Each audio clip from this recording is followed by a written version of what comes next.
राधे राधे दोस्तों, आज हम सुनाएंगे आपको बृहस्पतिवार व्रत कथा। भारतवर्ष में एक प्रतापी और दानी राजा रहता था। वह नित्य गरीब और ब्राह्मणों की सहायता करता था। यह बात उसकी रानी को अच्छी नहीं लगती थी। वह न ही गरीबों को दान देती थी, न ही भगवान का पूजन करती थी और राजा को भी दान देने से मना करती थी। एक दिन राजा शिकार खेलने वन में गए हुए थे तो रानी महल में अकेली थी। उसी समय बृहस्पति देव साधु वेश में राजा के महल में भिक्षा के लिए गए और भिक्षा मांगी। रानी ने भिक्षा देने से इनकार किया और कहा, ए साधु महाराज, मैं तो दान पुण्य से तंग आ गई हूँ। मेरा पति सारा धन लुटाते रहते हैं। मेरी इच्छा है कि हमारा धन नष्ट हो जाए, फिर न ही रहेगा बांस न ही बजेगी बांसुरी। साधु ने कहा, देवी तुम तो बड़ी विचित्र हो। धन संतान तो सभी चाहते हैं, पुत्र और लक्ष्मी तो पापी के घर में ही होनी चाहिए। यदि तुम्हारे पास अधिक धन है तो भूखों को भोजन दो, प्यासों के लिए प्याऊ बनवाओ, मुसाफिरों के लिए धर्मशालाएं खुलवाओ। जो निर्धन अपनी कुंवारी कन्या का विवाह नहीं कर सकते, उनका विवाह करा दो। ऐसे और कई काम हैं जिनके करने से तुम्हारा यश लोक परलोक में फैलेगा। परंतु रानी पर उपदेश का कोई प्रभाव न पड़ा। वह बोली, महाराज, आप मुझे कुछ न समझाइए। मैं ऐसा धन नहीं चाहती हूँ जो हर जगह बांटती फिरूं। साधु ने उत्तर दिया, यदि तुम्हारी ऐसी इच्छा है तो तथास्तु। तुम ऐसा करना कि बृहस्पतिवार को घर लीप कर पीली मिट्टी से अपना सिर धोकर स्नान करना, भट्टी चढ़ाकर कपड़े धोना। ऐसा करने से आपका सारा धन नष्ट हो जाएगा। इतना कहकर वह साधु महाराज वहाँ से अपलोप हो गए। साधु के अनुसार कई बातों को पूरा करते हुए रानी को केवल 3 बृहस्पतिवार ही बीते थे कि उसके समस्त धन संपत्ति नष्ट हो गई। भोजन के लिए राजा का परिवार तरसने लगा। तब एक दिन राजा ने रानी से बोला कि हे रानी, तुम यहीं रहो, मैं दूसरे देश जाता हूँ, क्योंकि वहाँ पर सभी लोग मुझे जानते हैं, इसलिए मैं कोई छोटा कार्य नहीं कर सकता। ऐसा कहकर राजा परदेश चला गया। वहाँ वह जंगल से लकड़ियाँ काट कर लाता और शहर में बेचता। इस तरह वह अपना जीवन व्यतीत करने लगा। इधर राजा के परदेश जाते ही रानी और दासी दुखी रहने लगी। एक बार जब रानी और दासी को 7 दिन तक बिना भोजन रहना पड़ा तो रानी ने अपनी दासी से कहा, ए दासी, पास ही के नगर में मेरी बहन रहती है। वह बड़ी धनवान है। तू उसके पास जा और कुछ ले आ ताकि थोड़ी बहुत गुजर बसर हो जाएगी। दासी रानी की बहन के पास गई। उस दिन गुरुवार था और रानी की बहन उस समय बृहस्पतिवार व्रत की कथा सुन रही थी। दासी ने रानी की बहन को अपनी रानी का संदेश दिया, लेकिन रानी की बड़ी बहन ने कोई उत्तर नहीं दिया। जब दासी को रानी की बहन से कोई उत्तर नहीं मिला तो वह बहुत दुखी हुई और उसे क्रोध भी आया। दासी ने वापस आकर रानी को सारी बात बताई। सुनकर रानी ने अपने भाग्य को कोसा। उधर रानी की बहन ने सोचा कि मेरी बहन की दासी आई थी, परंतु मैं उसे नहीं बोली। इससे वह बहुत दुखी हुई होगी। कथा सुनकर और पूजन समाप्त करके वह अपनी बहन के घर आई और कहने लगी, ए बहन, मैं बृहस्पतिवार का व्रत कर रही थी। तुम्हारी दासी मेरे घर आई थी, परंतु तब तक कथा होती है तब तक न तो उठते हैं न ही बोलते हैं, इसलिए मैं नहीं बोली। कहो दासी क्यों गई थी? रानी बोली, बहन तुमसे क्या छिपाऊं, हमारे घर में खाने तक को कोई अनाज नहीं था। ऐसा कहते कहते रानी की आंखें भर आई। उसने दासी समेत पिछले 7 दिनों से भूखे रहने तक की बात अपनी बहन को विस्तार पूर्वक सुना दी। रानी की बहन बोली, देखो बहन, भगवान बृहस्पति देव सबकी मनोकामना को पूर्ण करते हैं। देखो, शायद तुम्हारे घर में भी अनाज रखा हो। पहले तो रानी को विश्वास नहीं हुआ, पर बहन के आग्रह करने पर उसने अपनी दासी को अंदर भेजा तो उसे सचमुच अनाज से भरा एक घड़ा मिल गया। वह देखकर दासी को बड़ी हैरानी हुई। दासी रानी से कहने लगी, हे रानी, जब हमको भोजन नहीं मिलता तो हम व्रत ही तो करते हैं, इसलिए क्यों न इससे व्रत और कथा की विधि पूछ ली जाए, ताकि हम भी व्रत कर सके। तब रानी ने अपनी बहन से बृहस्पति व्रत के बारे में पूछा।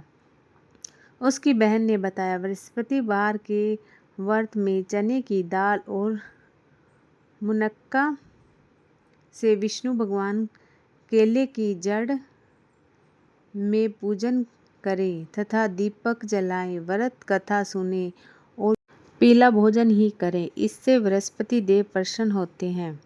व्रत और पूजा विधि बताकर रानी की बहन अपने घर लौट गई। 7 दिन के बाद जब गुरुवार आया, तब रानी और दासी ने व्रत रखा। गुड़साल में जाकर चना और गुड़ लेकर आई। फिर उससे केले की जड़ तथा विष्णु भगवान का पूजन किया। अब पीला भोजन कहाँ से आए, इस बात को लेकर दोनों बहुत दुखी थी। उन्होंने व्रत रखा था, इसलिए बृहस्पति देव उनसे प्रसन्न थे। इसलिए वह एक साधारण व्यक्ति का रूप धारण करके 2 थाली में सुंदर पीले भोजन दासी को दे गए। भोजन पाकर दासी प्रसन्न हुई और फिर रानी के साथ मिलकर भोजन ग्रहण किया। इसके बाद वह सभी गुरुवार का व्रत और पूजन करने लगी। बृहस्पति देव भगवान की कृपा से उसके पास फिर से धन संपत्ति आ गई, परंतु रानी फिर से पहले की तरह आलस्य करने लगी। तब दासी बोली, देखो रानी, तुम पहले भी इस प्रकार का आलस्य करती थी। तुम्हें धन रखने में कष्ट होता था, इस कारण सभी धन नष्ट हो गया। और अब जब भगवान बृहस्पति देव की कृपा से धन मिला है तो तुम्हें फिर से आलस्य होता है। रानी को समझाते हुए दासी कहती है कि बड़ी मुश्किल के बाद हमने यह धन पाया है, इसलिए हमें दान पुण्य करना चाहिए, भूखे मनुष्यों को भोजन कराना चाहिए और धन को शुभ कार्यों में खर्च करना चाहिए। इससे तुम्हारे कुल का यश बढ़ेगा, स्वर्ग की प्राप्ति होगी और पितर प्रसन्न होंगे। दासी की बात मानकर रानी अपना धन शुभ कार्यों में खर्च करने लगी, जिससे पूरे नगर में उसका यश फैलने लगा। बृहस्पतिवार व्रत कथा के बाद श्रद्धा के साथ आरती की जानी चाहिए। इसके बाद प्रसाद बांटकर उसे ग्रहण करना चाहिए। एक दिन राजा दुखी होकर जंगल में एक पेड़ के नीचे आसन जमा कर बैठ गए। वह अपनी दशा को याद करके व्याकुल होने लगे। बृहस्पतिवार को का दिन था। एकाएक उसने देखा कि निर्जन वन में एक साधु प्रकट हुए। वह साधु वेश में स्वयं बृहस्पति देवता थे। लकड़हारे के सामने आकर बोले, हे लकड़हारे, इस सुनसान जंगल में तुम चिंतन मगन क्यों बैठे हैं? लकड़हारे ने दोनों हाथ जोड़कर प्रणाम किया और उत्तर दिया, महात्मा जी, आप सब कुछ जानते हैं, मैं क्या करूं? यह कहकर रोने लगा और साधु को अपनी आत्मकथा सुनाई।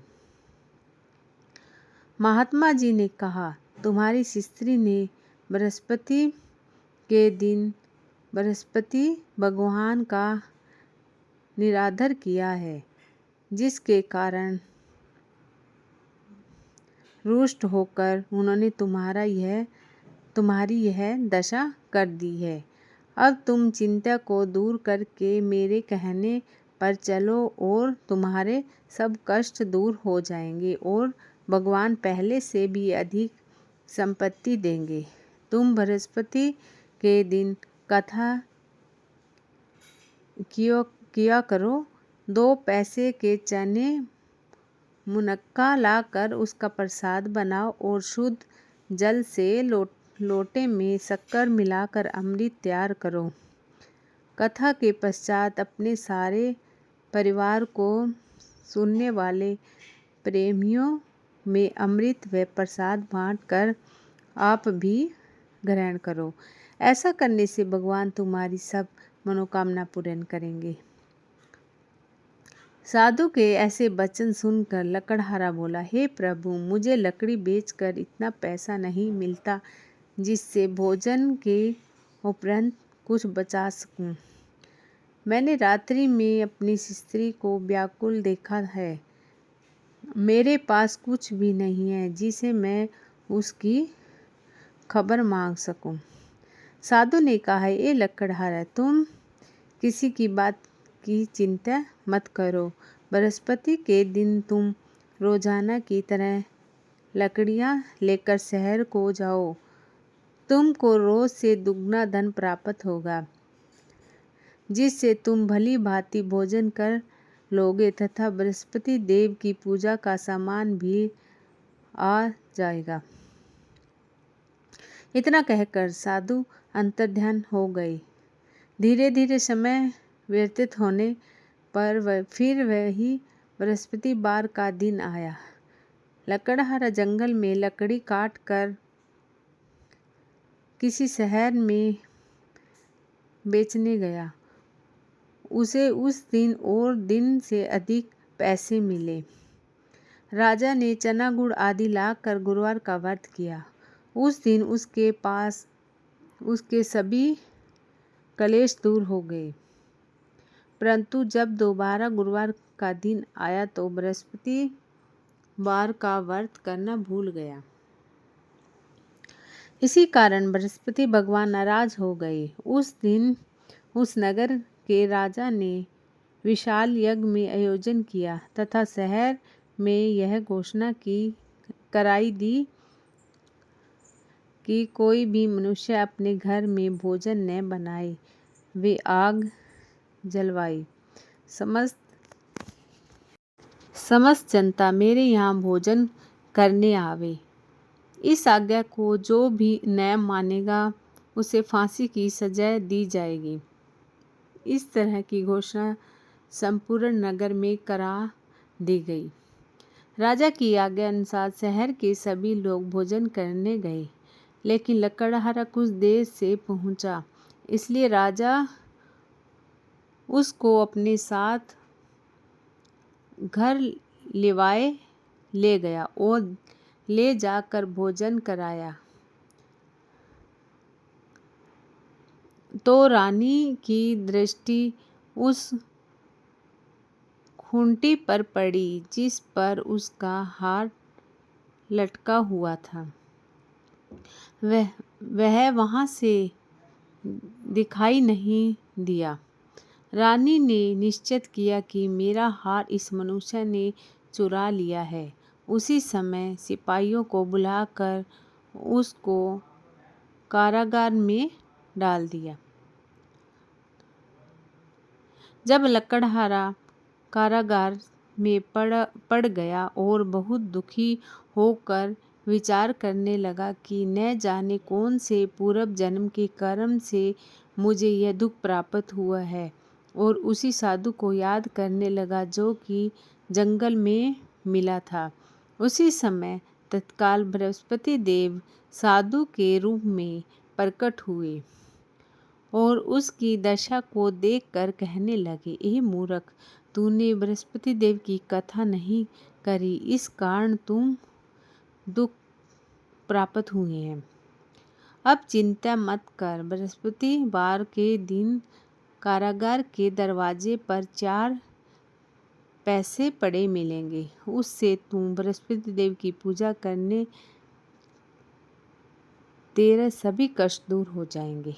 बृहस्पति के दिन उसे 4 पैसे मिले। लकड़हारे ने कथा कही। उसी रात्रि को बृहस्पति देव ने उस नगर के राजा को स्वप्न में कहा, ए राजा, तुमने जिस आदमी को कारागार में बंद कर दिया है वह निर्दोष है, वह राजा है, उसे छोड़ देना। रानी का हार उसी घूंटी पर लटका है, अगर तुम ऐसा नहीं करेंगे तो मैं तुम राज्य से नष्ट कर दूंगा।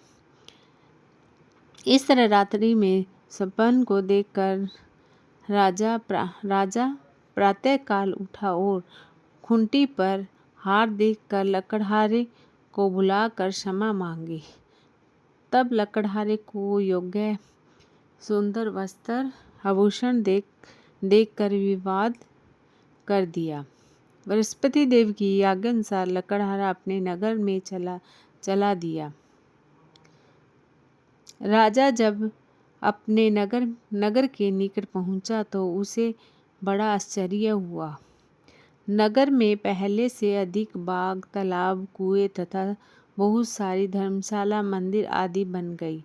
राजा ने पूछा, वह किसका बाग है और धर्मशाला है? तब नगर के सब लोग कहने लगे, यह सब रानी और बांदी के हैं। तो राजा ने आश्चर्य हुआ और गुस्सा भी आया। जब रानी ने यह खबर सुनी कि राजा आ रहे हैं तो उन्होंने बांदी से कहा कि हे दासी, देखो राजा तुमको कितनी बुरी हालत में छोड़ गए थे। हमारी ऐसी हालत देखकर वह लौट न जाए, इसलिए तू दरवाजे पर खड़ी हो जाए।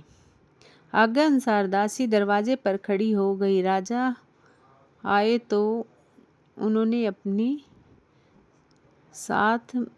साथ लिवा लाई। तब राजा ने क्रोध करके अपनी रानी से पूछा कि यह धन तुम्हें कैसे प्राप्त हुआ है? तब उन्होंने कहा कि हमें यह सब धन बृहस्पति देव के इस व्रत के प्रभाव से प्राप्त हुआ है। राजा ने निश्चय किया कि 7 रोज बाद तो सभी बृहस्पति देव का पूजन करते हैं, परंतु मैं प्रतिदिन में 3 बार कहानी तथा रोज व्रत किया करूँगा। अब हर समय राजा के दुपट्टे में चने की दाल बांधी रहती तथा दिन में 3 बार कहानी करता। एक रोज राजा ने विचार किया कि चलो अपनी बहन के यहाँ हो आए। इस तरह निश्चय कर राजा घोड़े पर सवार हुए अपनी बहन के यहाँ चलने लगा। मार्ग में उसने देखा कि कुछ आदमी एक मुर्दे को लिए जा रहे हैं। उन्हें रोककर राजा कहने लगे, हे भाइयों, मेरी बृहस्पति देव की कथा सुन लो। वे बोले, बोल लो, हमारा तो आदमी मर गया है, इसको अपनी कथा की पड़ी है। परंतु कुछ आदमी बोले, अच्छा कहो, हम तुम्हारी कथा भी सुनेंगे। राजा ने दाल निकाली और जब कथा आदि हुई थी कि मुर्दा हिलने लग गया, और जब कथा समाप्त हुई तो राम राम करके मनुष्य उठकर खड़े हो गया। आगे मार्ग में उसे एक किसान खेत में हल चलाता मिला। राजा ने उसे देखा और उससे बोला, अरे भाई, तुम मेरी बृहस्पतिवार की कथा सुन लो। किसान बोला, जब तक मैं तेरी कथा सुनूंगा तब तक 4 हरिया जो लूँगा। जा अपनी कथा किसी और को सुनाना। इस तरह राजा आगे चलने लगा। राजा के हटते ही बैल पछाड़ खाकर पीछे गया तथा किसान के पेट में जाकर जोर से दर्द होने लगा। उस समय उसकी माँ रोटी लेकर आई। उसने जब यह देखा तो अपने पुत्र से सब हाल पूछा और बेटे ने सभी हाल कह दिया। तो बुढ़िया दौड़ी दौड़ी उस घुड़सवार के पास गई और उससे बोली कि मैं तेरी कथा सुनाऊंगी, तुम अपनी कथा मेरे खेत पर चलकर ही कहना। राजा ने बुढ़िया के खेत में जाकर कहा, जिसके सुनते ही वह बैल उठ खड़ा हुआ और किसान के पेट में दर्द भी बंद हो गया।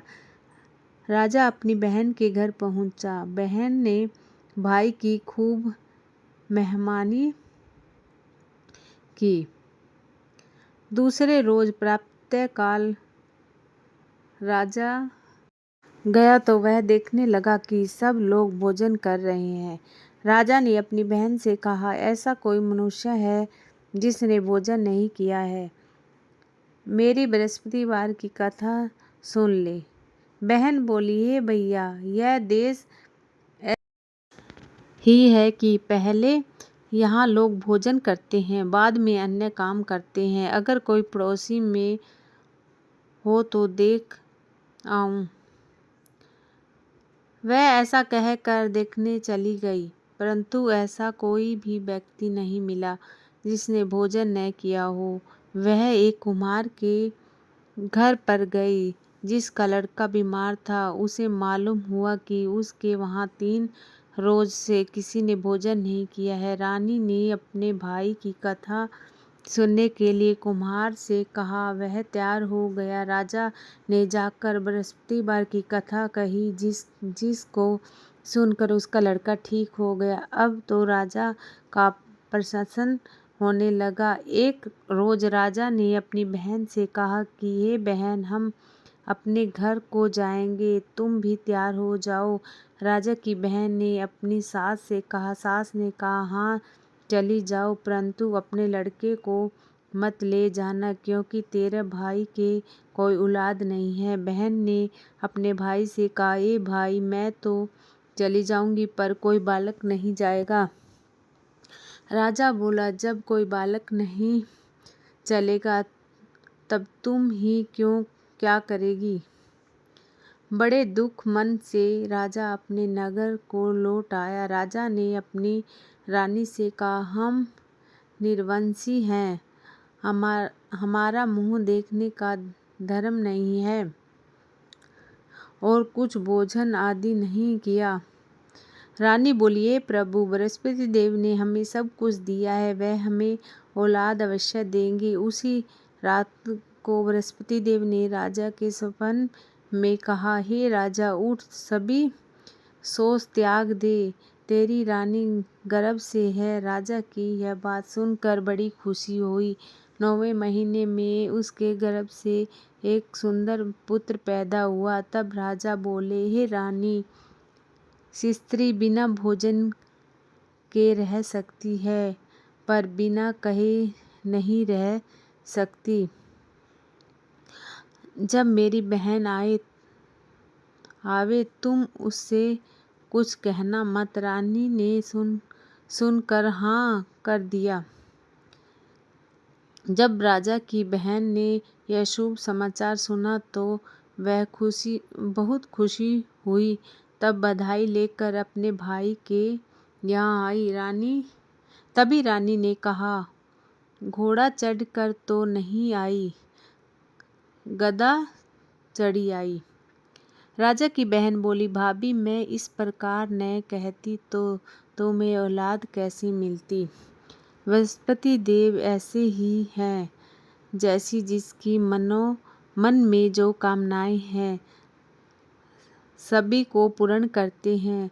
जो सदा सद्भावना पूर्वक बृहस्पतिवार का व्रत करते हैं एवं कथा पढ़ते हैं अथवा सुनते हैं, दूसरों को सुनाते हैं, बृहस्पति देव उसकी सभी मनोकामना पूर्ण करते हैं। भगवान बृहस्पति देव उसकी सदैव रक्षा करते हैं। संसार में जो मनुष्य सदा भावना से भगवान जी की पूजन व्रत सच्चे हृदय से करते हैं तो उसकी सभी मनोकामना पूर्ण होती हैं। जैसी सच्ची भावना से रानी और राजा ने उसकी कथा का गुणगान किया तो उसकी सभी इच्छाएं बृहस्पति देव जी ने पूर्ण की थी। इसलिए पूर्ण कथा सुनने के बाद प्रसाद लेकर ही जाना चाहिए। हृदय से उसका मनन करते हुए जयकारा बोलना चाहिए। जय बृहस्पति देव।